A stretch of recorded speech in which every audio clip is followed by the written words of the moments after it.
So we will take a look at our topics for lecture 12 initially, and then we'll continue on with the topic of data structures, which was started off in the last lecture.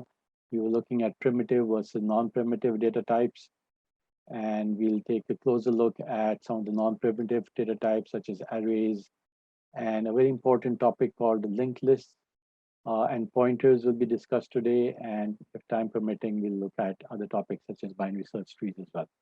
Okay. And the questions will hopefully be coming in initially from the class 5776. So in the last lecture, we looked at interrupts and we looked at the concept of virtual memory and paging. And we went on to discuss the difference between multitasking and multiprocessing. And we also looked at what is a single core versus a multi-core processor. And then we talked about what cache memories are and how cache memories are organized in multi-core processors. We have different types of caches. And then we did a quick review of our course so far. In other words, we looked at what we've covered in terms of the hardware level and then the machine code, operating systems. And now we started going at a slightly high level in terms of the abstraction layer and looking at data structures, which is closely linked with actually programming. So the data structures can be divided up, the different types of data structures can be divided up into primitives and non-primitives. And this simply means this is more fundamental types of data types, and these are sort of combinations of the primitives. Okay, so the non-primitives are simply a more advanced version of the primitives. And we started by looking at some simple primitive data types. And for example, we said that if we define in Python a is equal to 3, and we define that as, let's say, a 4-byte integer, then the way it would be actually stored in memory is that at a particular location, let's say starting at location 100, the 4 bytes would be stored and the number 3 would be stored at that location. And since it's taking 4 bytes, it would go from the location 100 to 103. All right. Similarly, if you define b is equal to 3.0, which is now a floating type, then normally in Python, actually, the way the data is stored is very complex. And I don't really want to get into that because it relates to something called object-oriented programming and object data types, which you'll study in the next semester. But we'll keep it simple and assume that some of the data types in Python are also kept in a simple way. So let's assume that whereas in fact, a floating point in Python would take 24 bytes, but let's assume that it's only taking 4 bytes, okay? So it will be stored as a number 3.0, okay? The actual content would be 3.0, and it would be stored in some space in memory, let's say in location 200 to 223.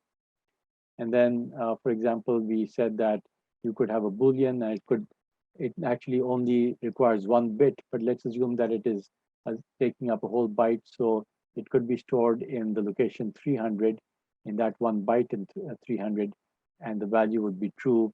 And that could in fact be represented by, for example, a 1. So it would be 0000, 0001. And a false could be simply all zeros. Okay. And here is how it would look like in Python. So you could define these variables, and then if you did print type of A, the type would actually tell you in Python what type of variable that is.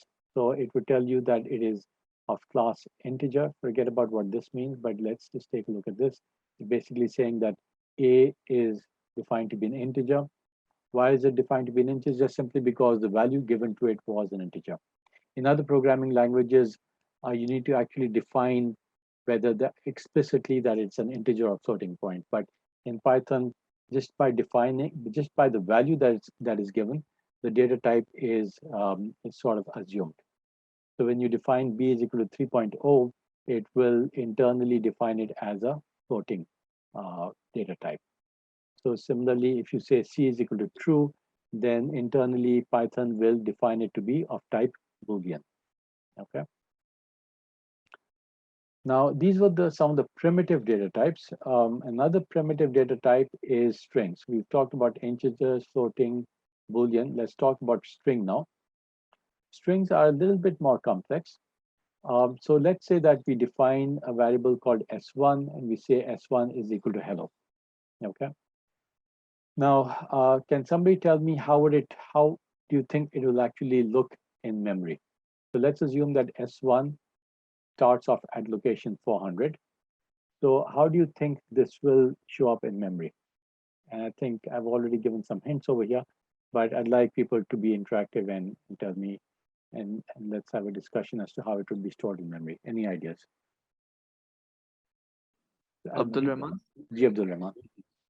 Sir, I think it will come in character by character in each memory address.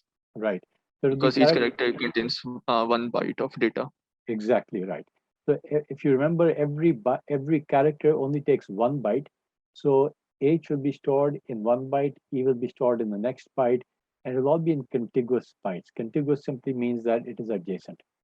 So if H is stored in the location 400, in location 401, E will be stored 402, L, O, okay, 3 and 4. Now I've shown you as 5 plus 1.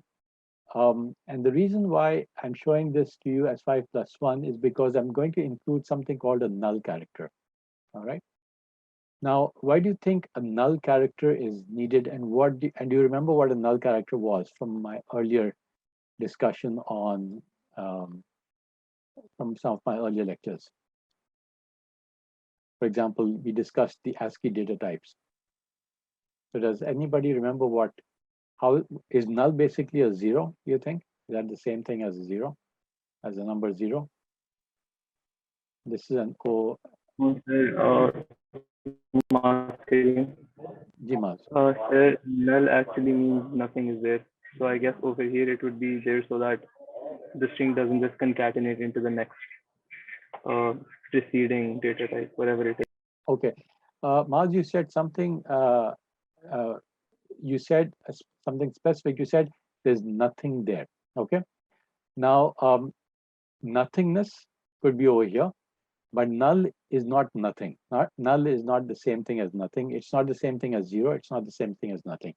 And let's take a look at our earlier ASCII data types. So we remember we looked at this somewhere in one of our earlier lectures, and we said that the binary representation, because you're using 8 bits, so for every each one of the possible binary combinations, you have an ASCII number. Okay, so for example, all of these alphabets have a binary representation. The capital A would be represented by in decimal it would be 65, and in hex it would be the number 41. Now the number 0, if you search for it, is over here, and it is not represented by the number in hex. It is not represented by 00. Okay, it's represented instead by the number 30. Now you might ask, what does the number 00 represent? So the number 00 in hex, which is basically all 0 bits, okay, actually represents what I'm referring to as the null character. So null is a special type of character. It has a special meaning and a very important meaning. Okay, each one of these has a special meaning. So what null basically says is that when you earlier had an integer, the program would know how long it is. Okay, so it would have some kind of a default, or this would actually be defined somewhere else in memory as to how many bytes is supposed to be occupied. So let's say by default it is 4 bytes. Similarly, true, let's say, is 1 byte by default, and 3.0 by floating point is 4 bytes by default. But string, on the other hand, there is no default in a sense, because it depends on what the actual string is. So if you say hello, that's different, that has 5 bytes. If you say hi, it's 2 bytes. If you say hello there are 10 bytes or something like that. So you could have a very long string. It could be hundreds of characters long. So in order for the program to actually understand where the string ends, you need to have a special character, and that special character is called the null character. Okay. So as soon as your program, as it's trying to interpret this, as it's reading this, it will look at each one of these letters and say, well, this is an H, this is an E, this is an L, L, O, and there may actually be a space as well. So for example, if you look at it, somewhere over here, there is probably a space defined. So I think that is what a space is. So that simply means that, for example, if you're saying hello there, so it could be something like this, and let's say that you need a space between those two characters, okay? Those two words. So a space would be a special character which would have a special binary representation. But the point is that when the program sees the special character null, then it would understand that the string has ended. Okay, so that's how it would figure out how long the string is. So here's the Python definition. So I'm defining S1 as hello. Now, notice that when you define something as a string, it can also be indexed. So in other words, you could say S1 and 3 as well. Okay, so this would simply mean that S1 0 would simply mean the first byte of that particular string. S1 3 would mean the fourth byte actually. So this would be 0, 1, 2, 3. If you say print S1 3, it would print this L. Okay. Similarly, if you said print S1 1, it would go into the first index and print the letter E. As you can see that this is what has been printed. Okay. So it's basically the actual string is all the letters are kept in adjacent and contiguous memory. And if you wanted to access any specific letter within that string, you could access it by looking at that particular index, okay, of that string. So this brings us to the next type, which is strings. Okay, so if you go back, I started off by saying Sir, that G. yes, Ryan, is Here. this is this how it's stored for like every language? Is this how every No, language stores it? no. So as I said, every language is different, and I'm sort of telling you what is the most simplest version of it. Python, for example, does not store it actually like this. It's far more complex. Each each data type is stored as an object, and I don't want to confuse you with that because that will be something that you'll study a lot later. But for example, if you look at a simple programming language like C, that's how it would be stored. Okay, so every language would be slightly different. But I'm explaining to you something which is most typical. Okay, sir. Yeah. So we said that these are the primitives. Now, array is something called a non-primitive. So an array is actually can be thought of as a series of things. Now, each one of these could be itself could be a primitive. So for example, if you define and in Python, if you need to define an array, you need to tell it what type of data type is in each one of these locations. So for example, over here, this is all integers, but it doesn't have to be integers. It could be Boolean, it could be strings itself, it could be what have you, okay, or floating types. So the way you're going to define it in Python is that you're going to use a library called NumPy, and the way you use it is first you have to import the library, okay? And then you can use the NumPy library to define an array. So you could say A is equal to np.array, and then you define the array. Okay, so here I'm defining an array which comprises of 1, 2, 3, 4 numbers. And I'm defining the data type within that array of type I1. Okay. Now you might guess that I1 simply means it's of type integer. Okay. And it is 1 byte. So for example, if I were to replace this I1 with I2, it would imply that each one of these is going to be 2 bytes long in memory. If I said I4, it would be 4 bytes long in memory. Okay. And if I said something else, for example, I'm not sure exactly how you define a floating point, but it could be F1, for example, or F, that would imply that it's a floating point. But don't take my word for that. So let's say that we use a data type I1 and we define this. If you printed out the actual the array, this is how it would come up: 1, 2, 10, and 15. And if we printed out the data type, it would show as integer 8, okay, which simply means that it uses 8 bits for each integer, okay. Now, can somebody tell me how do you think this would be stored in memory? So again, I'm indexing it just like I indexed the string, so you could access A0. Sir, Shams here. Yeah, Jishan. For each integer. Go ahead, repeat your answer. 1 byte for 1 byte each for integer. Yeah. So simply because this is I1, so it's going to take 1 byte for each integer. So it's going to define the contents of the location 100, for example, are going to be A0, which is 1, A1, which is going to be the number 2. Sorry, the number 2 is going to be over here. The address is going to be 101, 102, and 103, and so on. This will be the number 10. This will be the number 15. Okay. So that should be fairly straightforward. Now, notice that the array, just like in string, is stored in contiguous memory. Okay. So if you wanted to access a particular value, for example, if you said, I wanted to access A2, the way it would calculate the location, the address of this is it would say, well, A0, I know that A0 is located at address 100, and each one of these is 1 byte long. So A2 is basically going to be the address of this location is going to be 100 plus, and this is the second element, so it's going to be 2 times the size of each one of these bytes, each one of these numbers. So it's going to be 1 byte. So this is going to take you to 102. Okay. Similarly, for example, if this was an extremely large array and you wanted to access a 50, all right, and let's assume that this was I4.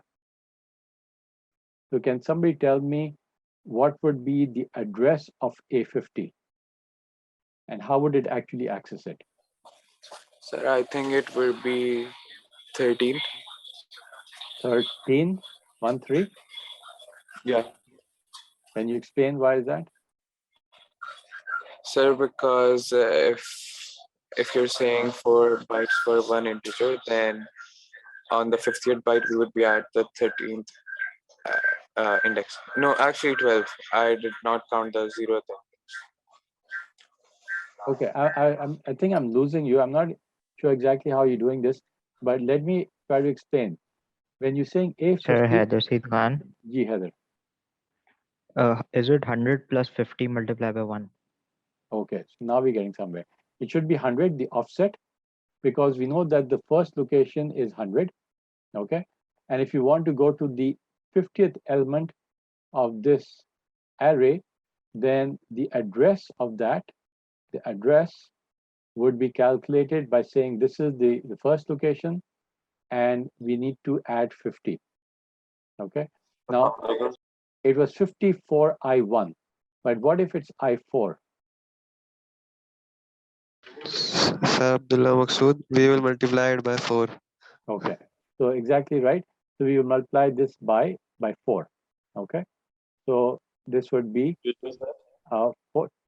200, so this would basically become roughly location 300, okay? So this would be 300, and the contents could be any number that we specify. G, question. Sir, Hello. I wanted to ask if I have queries regarding my paper. Who should I address? Say that again. What's the name again? Siddiq Khatri. Sir, I wanted to ask if I have a problem regarding my paper checking and marks. So who should I address? Okay, so you obviously missed the introduction I mentioned this at the beginning of the lecture. I don't want to repeat it too many times, so people who are coming and joining late. If you have any issues, the paper will be available to you. You have to set up an appointment with your TA to be able to see your paper. You will get a hard copy of the paper. You will have 5-10 minutes to review it. I will also give you only the solutions that will be given to you online, and you can compare the solutions with with your answer. If you, for example, I marked you wrong, and you say, and you realize that, well, actually your solution matches with the solution that I've given, then you simply go to the TA at that time when you discussing the paper, and he or she will note it down and will let me know, and I will correct it. Okay. I hope that Okay, answers thank you your so much. question. All right. Sir, Ryan here. Ji, Ryan. I wanted to ask, like, what's the main difference between a list and an array? Okay, so we haven't gotten to list yet. All right, so you just have to be a little patient, and hopefully we'll get to that in the next in a short while. Okay. So here this is an array. So array can be any element in the array. All the elements are essentially contiguous, and if you want to access any element of that array, all you need to do is, so for example, if you want to access the ith element of that array, you could take the address and add the offset multiplied by, so the index multiplied by the size of each one of these. Okay, so if this is I1, then it would be multiplied by 1. If it was I4, it would be multiplied by 4. Okay, so this would be an IOA. So that explains an array. And your question is very pertinent, because the next thing that we're going to discuss is lists as well. Okay, but first we need to understand arrays. Sir, Okay. I have question. Ji, Sarah. Sir, what does int 8 show? Int 8, as I said earlier, it shows that this is an integer of 8 bits. Sort of I1 is shown here as int 8 when you print the data type. Okay. So here 8 is referring to the number of bits, and here 1 is referring to the number of bytes. Okay. It's something the way Python works. It could have shown you as int 1, which could be in 1 byte, but they want to be more explicit, and they're showing you as int 8. I hope that's clear. Okay. So let's move on. Now, this was a single dimension array, right? You can also have two-dimensional arrays. For example, if you're storing an image, it wouldn't be stored as a one-dimensional array. It would be stored as 2 dimensions. If you're storing a 3D image, then it would be a 3-dimensional array. Okay. If you're storing a video, that could be even more complex. So it depends on the type of data structure that you're trying to store. But let's look at a 2-dimensional array. So the way you define it in Python is that you would say, first of all, you'd import NumPy again, all right? And you'd say A is equal to NumPy dot array. And then the way you define 2-dimensional is simply by putting in these extra square brackets. So the first dimension would be 1, 2, and then 10, 15. So this basically means that this is a 2-dimensional array, and the contents are 1, 2, and 10, 15. Okay. So for example, if you've done linear algebra, you know that you use matrices and you use matrix multiplication very frequently. So if you were doing matrices, 2-dimensional matrices, you could store that in a 2-dimensional array. Now the question is, how do you think it would be actually stored in memory? So let's assume that this is a 2-dimensional array, and each one of these is of integer type I1, which means it's 1 byte for every integer. So can somebody tell me what would be the address and contents of each one of these? Any guesses? Sir Shayan here. Jishan. Sir, on the 01 index, the address would be 101 and the contents 2. Yeah. So Okay, this so would be for the 1. first Yeah. content, it would actually be 1. Yeah. And then we have 1 and 2 and 10. and 103 and 15. Okay, so this is kind of almost obvious that basically the first row of the matrix of the two-dimensional array is stored here, and then the next dimension is stored sequentially after that. Now, how does it know that this is the next dimension? Okay, or sorry, how does it know that at 102 you have the next row? Okay, because uh, it's hard to differentiate between these two. You can see that this also has the same addresses, and the contents are 1, 2, 10, 15. Now this is one dimensional, but this, on the other hand, has the same. If you look at the way the data is stored, the address and contents are exactly the same, but this is being interpreted as two dimensions versus in the previous case, it's being interpreted as one dimension. So how do you think it's able to work that out? How does it know that the first uh, the first Sir Musab, row is ending at 2? Ji Musab. sir, could we use null over here as well? Okay, so this is a very good suggestion. So what you could do is have null at the end of every row. So that could be one excellent suggestion. You could have null at the end of it, and this way you would actually know when the row is ending. Okay, how many columns there are. So it would keep on going until it saw null. So it could be you could actually implement, and there are probably um, some programming languages and some data structures which actually store arrays exactly as you've said. Okay. However, a simpler version of that is that because you're defining an array. Normally, arrays are defined at the time when you start executing the program. Okay, so they're predefined in a sense. Their size is fixed. So if you're defining an array and its size is now fixed, it's not a dynamic array. You can't change the size later on. You can't say, I want to add another column over here. Now, because it's not dynamic, it's fixed in size, then internally Python can figure out, or any programming language can figure out that the first row will only have 2 columns. And so obviously, if it knows that there are only 2 columns, you don't necessarily need to have a null at the end at the end of all the columns. Okay, so you don't necessarily need that if you actually know the dimensions, and those are defined at the beginning of the program. Okay, but if it is not done that way, if it's dynamic, then you would perhaps need the null character. Okay, so here all we're talking about is a very simple scenario where the program actually knows that there are only 2 columns and 2 rows, and so it can very easily figure out where the location of, for example, if it wants to access A1 comma A1 comma 1, it will know that it's going to be at this particular location. Okay, so it can calculate the offset and will figure out that it's going to be 100 plus this certain offset, and it will take you to 103. All right. So those were the 2-dimensional arrays. This is simply showing you the same information that I showed you earlier. Now, let's talk about lists. Now, somebody asked me, what is the difference between an array and a list? Okay. Now, in Python, a list is very complex. You could actually have a very simple definition of a list. So you could say list L1 is equal to 1, 2, 3, 4. Okay.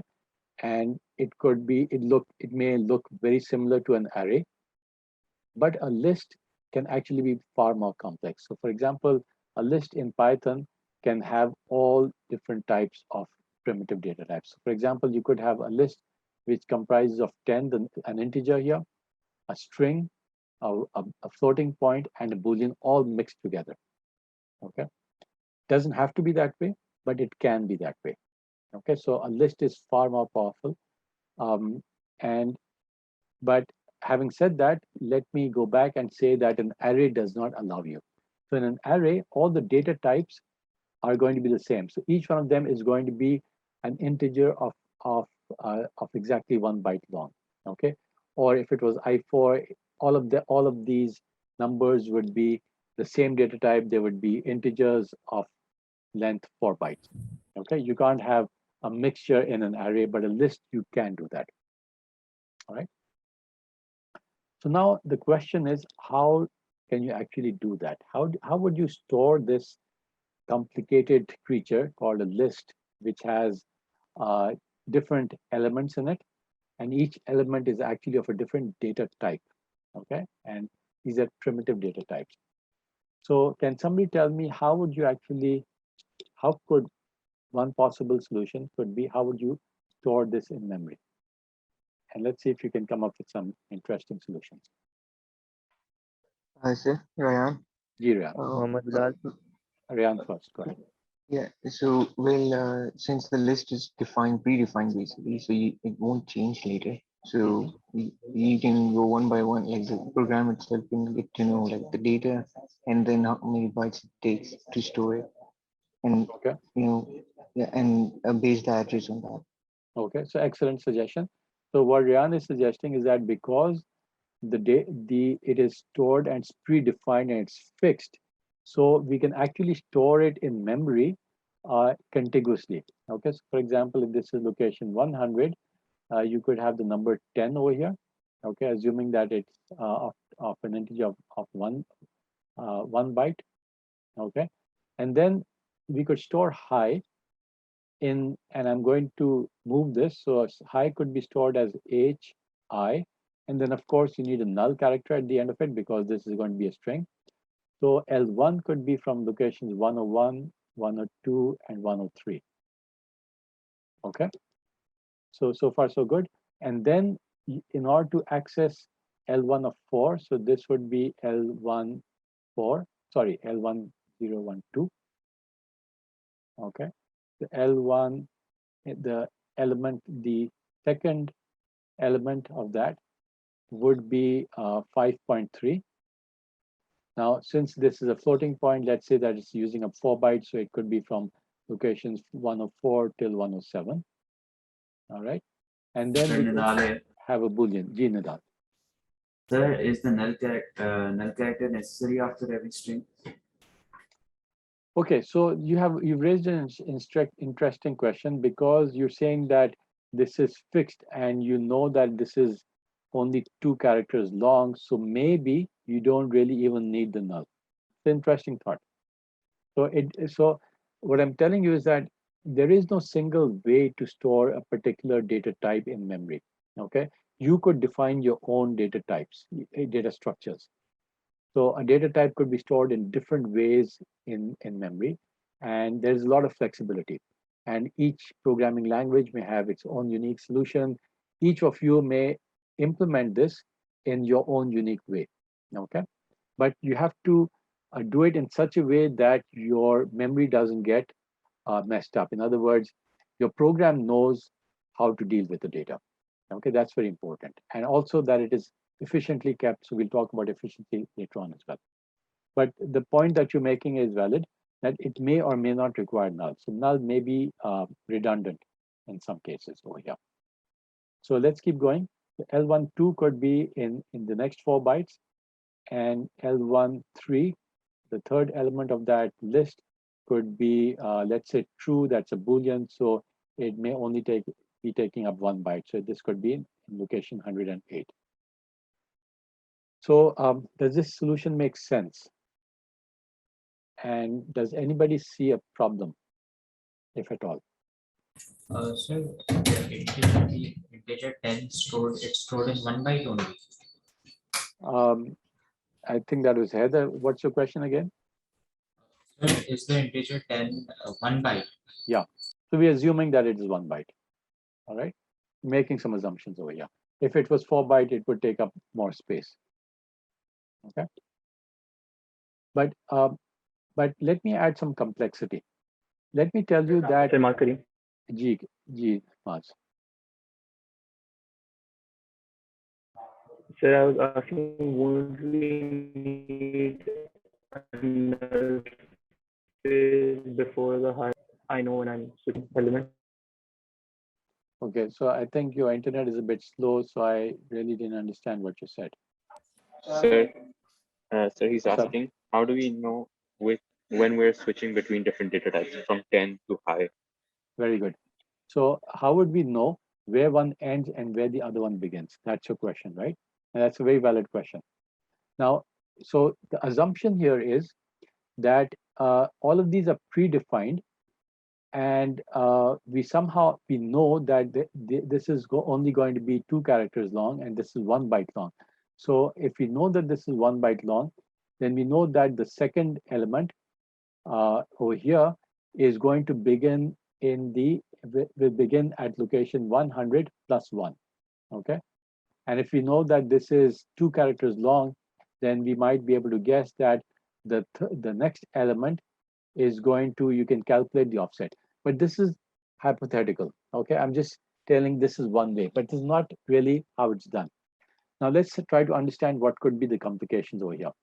The first complication that's going to happen is that the lists are not supposed to be static. Okay, if you work with Python, just go into Jupyter and type this in, and then go in and type L1 3012 is equal to hello. Okay, what this would do is it would replace this 5.3 with the string hello. All right. If you could also do this, L1 sub 1 is equal to um, some, you could say cat, for example. Okay, this would work. So all this would work. What this is implying is that the list is dynamic in nature. In other words, you can change the contents at runtime. Now, this is added complexity. Okay, now, can somebody tell me what would be the problem in storing it the way we have stored it? Suppose we want to do this. L1 1 is equal to cat or hello or what have you. What would be the problem in storing it in the way we have? What's the problem with this data structure? Sir Musab? Yeah, Musab. So if we go, for example, from hi to hello, it takes up much more addresses. Mhm. So all the other addresses after it need to either be pushed forward or there'll be an error. Exactly. I think Musab has hit the nail on the head. Basically, what you're saying is that because initially it was only 2 characters, and all of a sudden we want to replace that with 3 characters, what will need to happen is that we will have to push all of these guys down. Okay. So L1 of 2 will have to go into the next memory. So this is exactly the example that I'm going to show you over here. So L1 earlier was saved over here. Okay. And now if we executed L1 of 1, the first element becomes hello.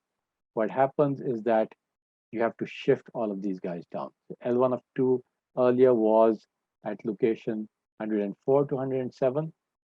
Now what's happened is that it has to be shifted down from, instead of starting at 104, it has to be shifted down to 107. It has to be shifted 3 addresses further down. Why? Because we are now inserting 3 additional characters in the first element of this list. Sir Abdurrahman here. Ji Abdurrahman. Sir, the letters true would be stored in the same address and not in different addresses. Okay, so this is not true in the sense that this is not, if you remember, if you recall, when you write true and it becomes bold, it's actually not a string. This is a special reserved word, and it simply means that this is a Boolean variable. Okay, we studied Boolean, and this is either true or false. Okay, so this is not a string, it's a Boolean. All right, so this is going to be stored as a true or false, one of 2 values, 0 or 1, for example.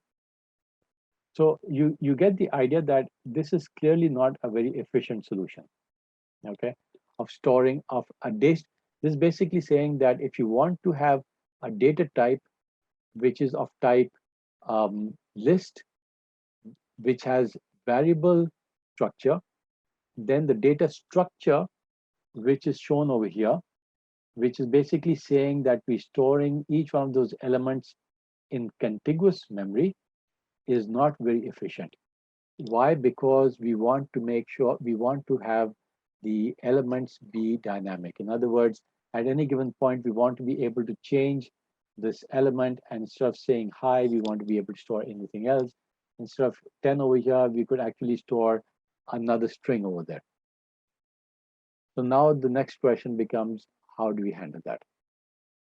Any thoughts about how we can actually manage this dynamic type of data type?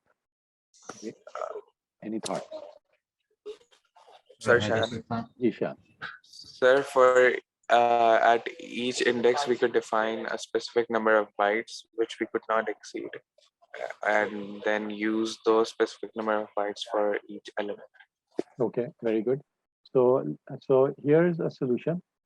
And what you could do is, so let's say that we say that we're going to keep 100 bytes over here.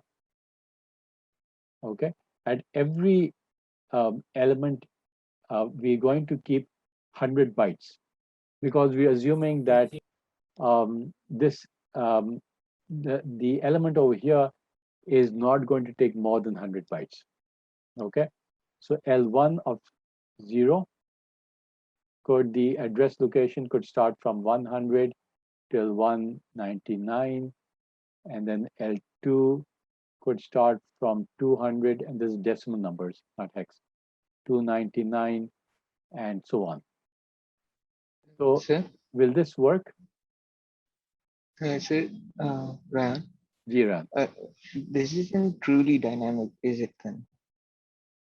Yeah, so there are certain problems with this. What are the problems?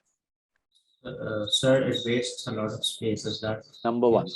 Number one, it wastes a lot of space. Okay, because let's say that you only wanted to use 1 byte over here, then you're storing, you wasting the other 99 bytes.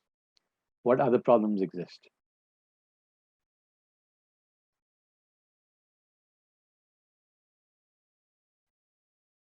Somebody said that it's not truly dynamic. Can you expand on that? It's basically, what if you have something that requires more than 100 bytes? Yeah, For exactly. example. Exactly. So if you wanted to store a string which was 1,000 bytes long, okay, then you limit it. Then you can only store a string which is maybe 100 bytes long. So it's not truly dynamic. Okay. Sir, Ji.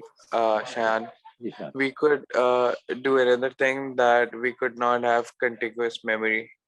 Okay. We could store each index at different places in the memory as they occur or as they are executed. Very good.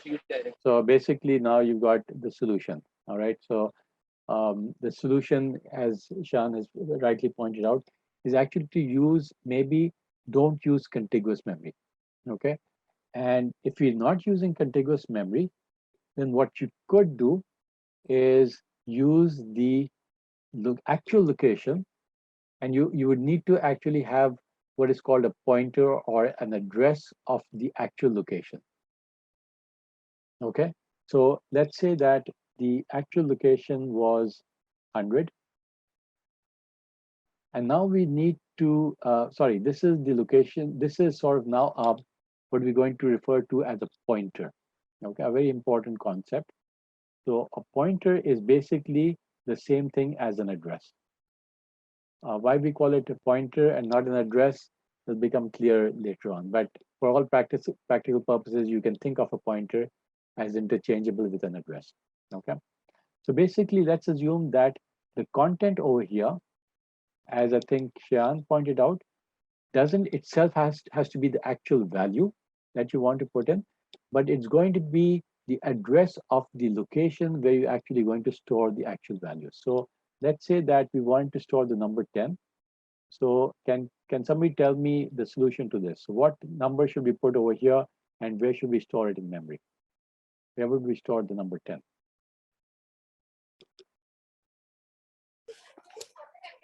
It's somebody else. So we could store the actual number 10 at, let's say, an address 200. Yeah. So let's For say example, that the actual address is 200 and the yeah, content and the contents are 10. would be 10. And then in the that content, Yeah, we could have the address 200. exactly. Very good. So basically what we've done is you said that we don't know how much space this is going to take. So all we do is we will have another address. And now you can see why we call it a pointer, because this is basically pointing to another location in memory. Okay, fancy name for an address. But this is a pointer, and the pointer is simply pointing to another location address, and the address of that is 200. And there we need to specify where there we actually going to have the actual contents. So does this work? So what? So let's say if L1 now is a string, how do we store that string? And where? What would be this? The location, the addresses.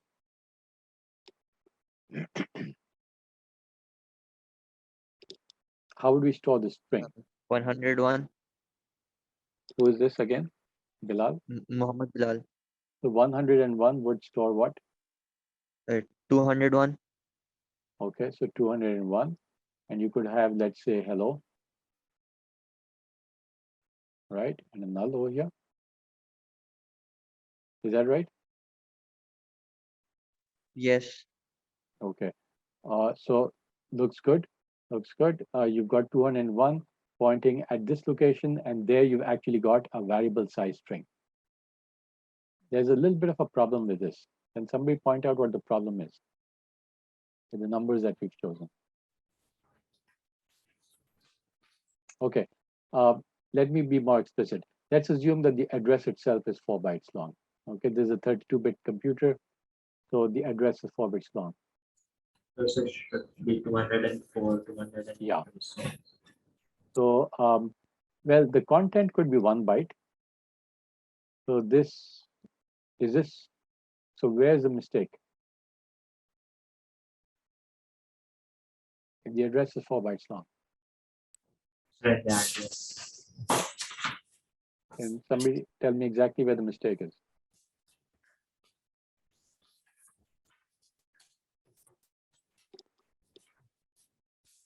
Somebody see a problem here? Sir, it does not specify where the index ends. Does not specify where the index ends. In other words, it's not telling you how long this is. Is that what you're saying? Yes, I mean, we could have an idea because of the null character, but it does not explicitly tell where the storage ends. Yeah, very good point. That's a valid point. So, for example, if it was not a string, for example, this was a 4-byte integer. Okay. So how would you actually know if this is 4 bytes or 1 byte, or if it was floating point? So you may need some additional information over here to be able to tell you how many bytes to use, or what is the data type that is being stored over here. Okay. So that's a very good point, that you know the address, but you don't know how to interpret this. So if, for example, this was an integer, remember you could have a 4-byte integer, and you could also have a 4-byte floating point. Now, for people who remember some of our earlier lectures, what is the difference in structure between a 4-byte floating point and 4-byte integer? Is a floating point more complex, the way it's stored? So, yes, so floating point is exponent and mantissa. Exactly. So it has a mantissa, it has an exponent, it has a sign bit, and so on. So you need to actually know what's being stored in that location, and how many bytes is that going to be, in order to be able to interpret it. So you would perhaps need some further information, but that's a very valid point. But there was some more fundamental problem over here. Nidal? Yes. So the 4-byte address is being stored in a 1-byte content space. Yeah. So if this is 4 bytes long, then this will be stored between 100 to 103. Okay. These are just some fine points, but you need to make this. This tells you that you're thinking straight, and everything is making sense. So if this pointer itself is pointing to an address, then it needs to have and this address is 4 bytes long, then clearly the amount of space that this is going to take is going to be 4 bytes. Okay, so the next address is going to be 104. Okay, so I hope that is making sense. So the next is going to be 104 to 107. So what about the address in So the on. other table? Should that be 200, 204, 208, and so on? Sorry, say that again. What about the addresses in the other table? Should there be 200, 204, 208? Over here? Yeah. Yeah. So if this is 4 bytes long, then this would clearly be from 200 to 203. And this would be, so let's say this could be 8 bytes long. It doesn't have to be 4 bytes. Okay. The addresses are 4 bytes, but let's say this is an 8-byte integer. Okay. So this would be from 203 to whatever plus 8, I think 207. And this would start from 208. Okay, just to give you an example. So but a computer is 4 bytes, right? So they couldn't it then be divided in two parts, like 200 to 203. One part will be stored, and then 204 to 207. The other part of the integer will be stored. Could it be like that? Yeah, well, but basically you don't exactly, you could represent it that by that. You could then say that, well, actually it's this is an 8-byte integer, and it's being stored in 8 contiguous memory locations. The actual structure of that would simply be an 8 times 8 64-bit number. Okay, and those 64 bits would be occupying 8 bytes of contiguous memory. Okay. So so I hope that so far this is making sense, that the suggestion given earlier was an excellent suggestion, that basically what you have is you don't actually store the list in contiguous locations, you store it in non-contiguous. And now let's suppose that you stored this from 208 and onwards. Now all of a sudden I ran this command, L1 0 is equal to let's say a dog. Okay. Now what would happen? Now earlier it was let's say earlier it was 1-byte integer. Okay, and this was starting from 200, and this was starting at 201. Now all of a sudden I'm saying that L10 is the string dog. Okay, how is this going to happen? What are we going to do next? Jishan. Sir, now a dog would be stored at a new location, and the pointer value would change. Exactly. So because there isn't space over here, and there's only 1 byte of space over here, and we can't store this entire thing over here. And if it was an array, we would actually move all of this down. Okay. But since we're now storing the address locations over here, all we need to do is say, well, we're not going to store this over here. We simply going to another location in memory where you have enough memory space. So for example, if you go to location 300 and you have enough space over there, so we're going to store DOG and a null character at the end of it. So it's going to be stored over there. We're going to simply change the address over here to point to memory location 300. Sir, Nidal here. Ji, Nidal. Sir, so now the previous contents would be deleted or what? Okay, so that's a good question. What would happen to the previous contents? So that's an advanced issue, and there's something called a garbage collector. Sounds kind of funny. We have those in Karachi as well, everywhere actually. So, but this is not a physical garbage collector. Ye wo kachre wala nahi hai. So this is simply a routine. And this routine, what it does is normally it goes through memory and it finds memory which is not being used. So this memory actually is not being used anymore because there is no pointer looking at it. It would simply free up this memory. And sometimes what happens is that if you don't free up your memory, then your memory can get very cluttered and you run out of space. So once in a while, you need to have some routines. This is an advanced topic. I'm not going to go into the details of this, but this would go in and clear up empty space. Okay. Right. Good question. Ji, Shahid. So how about we store the address 300 in the contents of address 200? So instead of 10, we could have a 300 there, which would point to the address 200. How would that work? Okay, so here's another suggestion. I'm glad you're coming up with these suggestions because it shows that you're thinking. So what is being suggested is that instead of having this point over here, what if we simply said this continues to be point over here, and here what you're saying is that maybe we actually store the location, the new address, and this would point to 300. Is that what you're saying? Yes, exactly. Yeah. So and remember we somehow we storing with some additional information over here the type of data that is being kept over here. So this could be done, and perhaps it is also done as you'll see later on when we look at more complicated situations. This is something called, what you're talking about is what is referred to as a linked list, and that's a very important topic. We'll talk about that. And that is in linked list, this is exactly what happens is that you have a pointer and then a pointer goes to another pointer. Okay, but we're not going to do that over here. And the reason why we're not going to do that over here is because because it's not going to exactly make sense over here.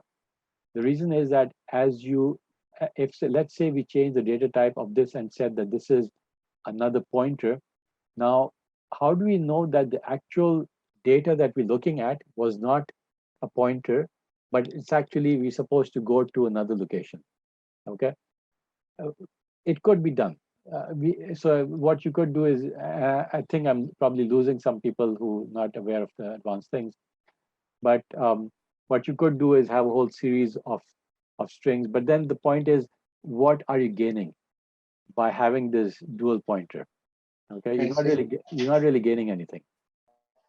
Yeah, Ryan. Yeah, I was gonna say the same thing. It's you're wasting your memory. You're wasting a memory You're address wasting. per unit. Yeah. So you basically, a garbage collector could actually free up this memory, and you don't really need to do that. So the simple solution is that you point to the new location and just free up the space. Okay. But hold that thought, and it'll come in handy a bit later as well. So so this is basically what we've done. Is at location 100, we're pointing to 500, and this is where, let's say, an integer is being stored. At location 600, we have a string being stored. The high is being stored over here. At location 7, this is a pointer, and basically it's storing the number 5.3 and so on. And so the question that I think we've already addressed is, will this work or not?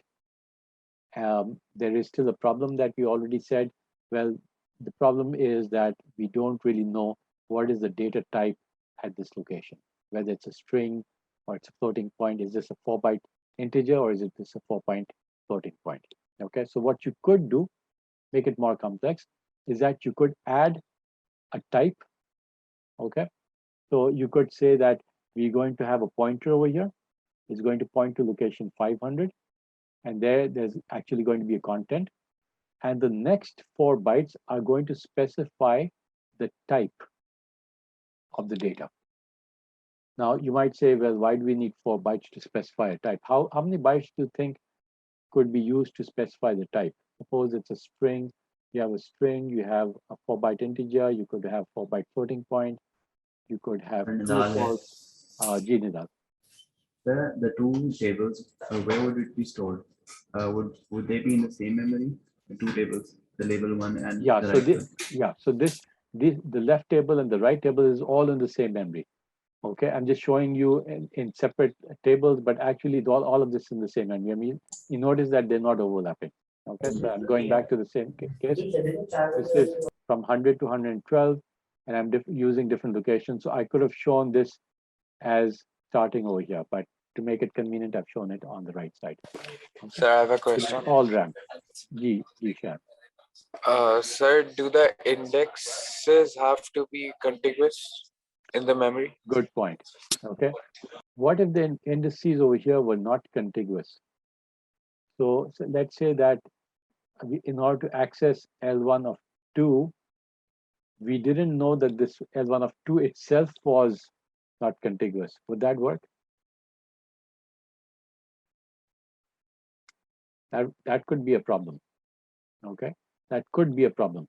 But when we talk about linked list, you'll see that there's a solution to exactly what you're saying. Okay, but let's keep Okay, it sir. simple right now. Okay, so right now we're going to assume that all of these, the indices, are going to be contiguous. Okay, all right. And what I'm doing now is I'm adding the type as well over here. So now you have 8 bytes being used to specify the first index. The second index is going to use another 8 bytes. Why is it using 8 bytes? Because the first one is a pointer and the second 4 bytes is specifying the type. Now, my question earlier was, do you really need to store the type of data in 4 bytes? What's the minimum that you could do? Question. It depends. Ji. Sir, we could it depends on how many types of data we have. For example, we are just seeing for integer, string, float, and true. That could easily be stored in 1 byte, like different Exactly. 0001 for int, or a different code for string. Yeah. So Heather is exactly right.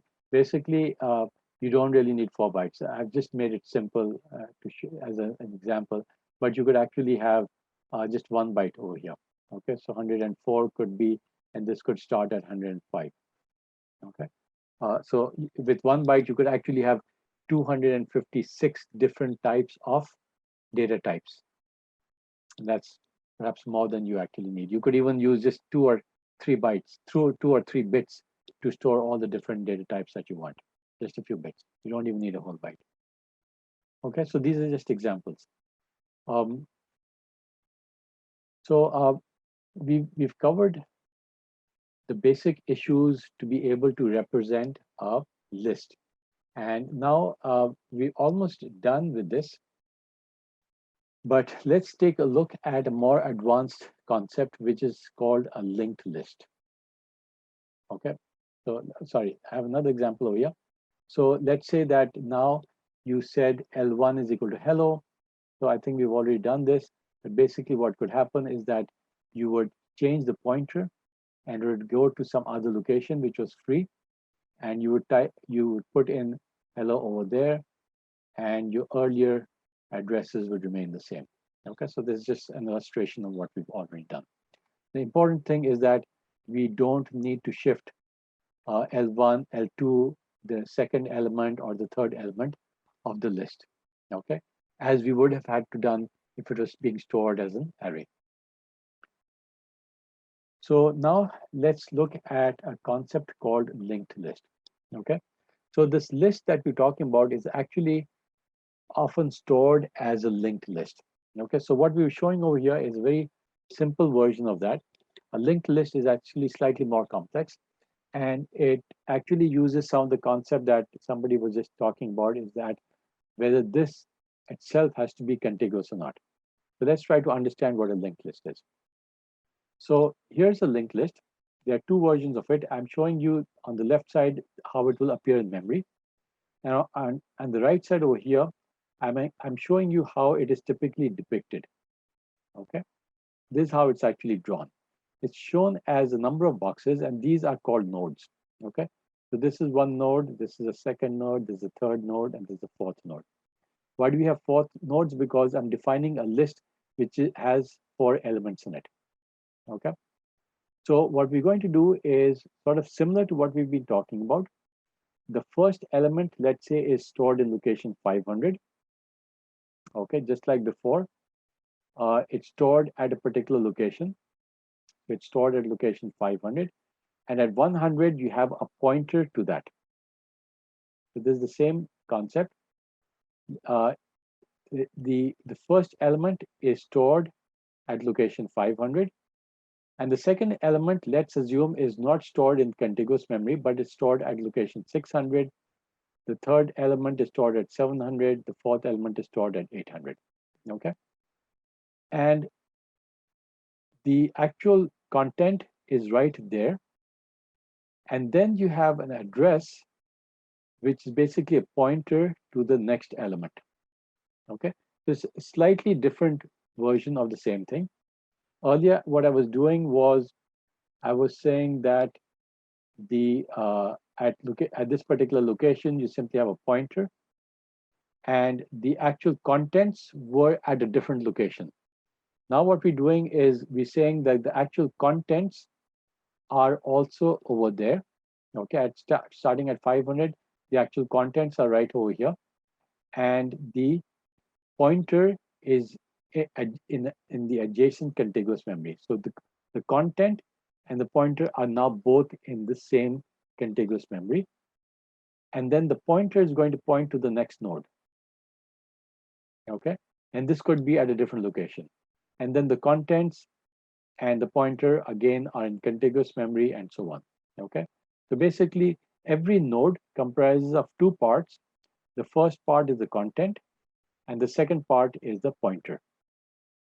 All right, it could be the other way around. For example, it could be initially the node, the first part is the pointer, and the second part is the content. Okay, this is not really important, but the basic issue is that both of these are now stored in the same location. So why is a linked list important? So let's try to sort of understand the linked list a little better. Now, how do we know the initial location of this? So let's say L is the actual variable, the list itself. Now, how do we know where L is actually starting? So what we need to do is sort of have a pointer which points to the starting point of this linked list. Okay, so what I'm going to show over here is that, let's say at a certain location, suppose that this is the actual now contents of the nodes. So you have 500 to 503 is the integer. Let's suppose that this is 4 bytes long. Okay, and this is a simple example. This is each one of them is 4 bytes long. Okay, we're not making it complex initially. So the first 4 bytes are representing the actual content of the node, and the next 4 bytes are actually the pointer to the next node. Okay, so 600 to 603 are going to be the contents over here, which is number 2 over here, and then you have the actual pointer, which is now pointing over here, and so on. So you can see that 600 is now pointing over here. This is the pointer to the next portion. This is pointing to the next node. This is the actual node in memory. This is the first node. This is the second node. This is the third node. This is the fourth node. And this is the contents of the location. This is the actual contents. And this is the pointer. Sorry, there's a mistake over here. So this should be 800. All right. And this is 15. Now, the one important thing is that so initially you need to have a pointer to the initial portion. So I'm going to call that the head. Okay. So this is the head pointer, and it points to the actual starting point of this linked list. Okay. You might think of it as the actual variable L, which is saying that I'm going to store this variable L at 500. This is the pointer to the first location, the first node, and the rest of the nodes are there. But you also need to have a head pointer. Now, how does it know how to end? Well, this is depicted by using what is referred to as a null pointer. Okay, very simple. Just like as in the string, at the end of it, you had a null character, which would indicate that this is the end of the string. What you could simply do is at the end of the last node, you could have a null pointer. And this basically is shown typically as an earth link to the earth. For those of you who have studied physics and electrical engineering, you know that this is a sign of something being grounded. Basically, what this starts off is that you need to have a head pointer, which starts to the beginning of the linked list. Then you have a whole bunch of pointers to every other node. And then at the end, you have a null pointer, which basically means that this is the end of the linked list. Okay. So, G. this is Jehu. I have a G. question. G. Sir, are we going to make any modifications or edits in the content bar of the RAM to let the processor know which one of these is the address and which one of these is the content? Like Okay. how is it going to differentiate between the 1 and 600? Yeah, very good. So in actual practice, I'm hiding a lot of details. So the actual structure of this node is going to be defined. Okay. And there's something called structures, which perhaps you'll study in another course, where you'll actually define the structure of this node. Okay, that's a good question. So it will tell you that the first 4 bytes, for example, is the pointer, and the next 4 bytes are the content, and so on. Okay, and it could be more complex. For example, the content itself could be variable itself. Okay, but here I'm starting with something very simple so that you understand what a linked list is, and then we can go into more complicated linked lists as well. Okay, but let's assume that the structure will have to be known, and if the structure is not known, then you do have a problem. Okay, but good question. So this is a simple linked list. Now, can one think of some examples? Well, actually, we're out of time, so let's stop over here. Now, can you think what could be the pros and cons very simply in 1 minute? What could be the pros and cons of having a linked list versus an array? What have we discussed so far?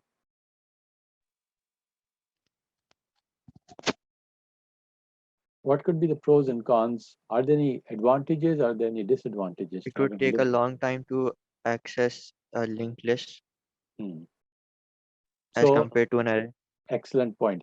So remember when I said that if you're looking at an array and you're looking at the 50th element of that, how quickly could we access that? How quickly could we figure out what is the actual memory location? All we have to do is we need to know this is starting at location 100, and we're going to take 50 and we're going to multiply it by the size of each element. Okay, and we immediately know that this element is going to be stored at address memory location 300. But in order to be able to access this element of this list, what will we have to do? Each one of these, so how would we actually access this memory? How would we know where it's actually stored? Can you tell me? How would we know where L15, L 0, 1, 2, 3, L3 is being stored? What's the address of L3? So we only know where the starting point of the linked list is, right? So we know what the starting point is. So how would we find out where the third element is? Sir, so basically traversal is would be more time consuming. We will have to start at the start each type. Yeah. So to get to the third index, you get to the first, then to the second, then to possibly the third. Okay, exactly right. So basically, what's been pointed out is that in order to get to the third element, it's going to take time. Why? Because you don't really know what the address is because it's not contiguous anymore. So in order to figure out where the third element is, you'd have to go to the first element, look at the pointer, go to the second element. In other words, you'd have to follow this trail, okay? And then you figure out exactly where this is, all right? So this is supposed to be 800, but this is how you eventually find out.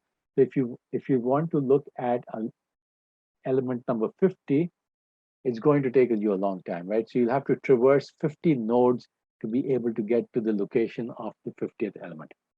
So it seems like there's a lot of negatives, cons to it, but obviously there are going to be some positives, some advantages to the structure as well, and we'll discuss that in the next slide.